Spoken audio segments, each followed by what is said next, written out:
90 Day Fiancé recap. Last week in 90 Day Fiancé, Guillermo and Caro were the first couple to get married. In case you didn't watch the episode, no need to worry since we have some recaps for you.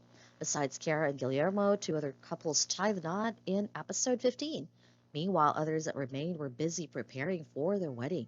There were also some who were deciding whether to go their separate ways. Here's a list of couples and how their wedding day went. Eve and Muhammad.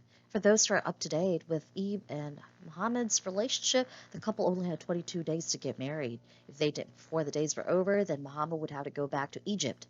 If you have been focused on the current season, then you must have noticed that Muhammad kind of looked as though he knew he'd be going back home. However, his mother talked him into opening up his mind. Moreover, she advised her to accept Eve for who she is. Speaking of the bride-to-be, she and her friend Rochelle went for manicures. During their outing, Rochelle admitted that she was a runaway bride and that Eve could be as well if she still had cold feet. Eve then replied that she didn't have any doubts. During an interview, Rochelle revealed that she was nervous for her friend since there were plenty of red flags.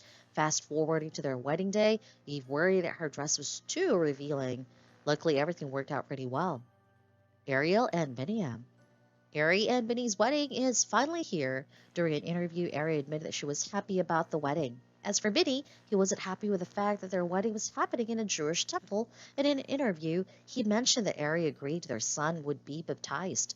We watched as Ari's parents walked her down the aisle and straight to the chuppah, a place where they would be wedded. It was beautifully constructed with one of Ari's grandmother's old curtains and some Ethiopian fabrics. Eventually, the two were pronounced man and wife. Emily and Kobe. A day before Kobe and Emily's wedding day, their family came together to celebrate. What's more, Emily's family is wearing traditional outfits that Kobe brought for them from Cameroon. Kobe was a bit worried that Emily still hadn't told her parents that they were expecting.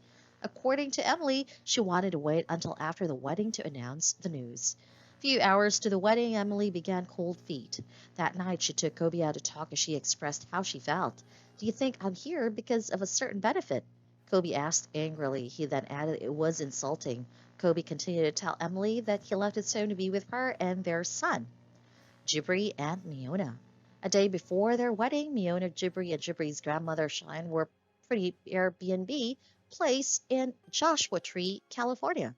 On the episode, Shine talked to Jibri in private about how things were going. Jibri's parents did agree with their son's decision of getting married to Miona. Therefore, they won't be attending their wedding. Jibri later on talked to his mother, Mahala, through FaceTime and tells her that her absence didn't feel right. Jibri then asked his mother whether she could get a last-minute flight, though she said that she couldn't.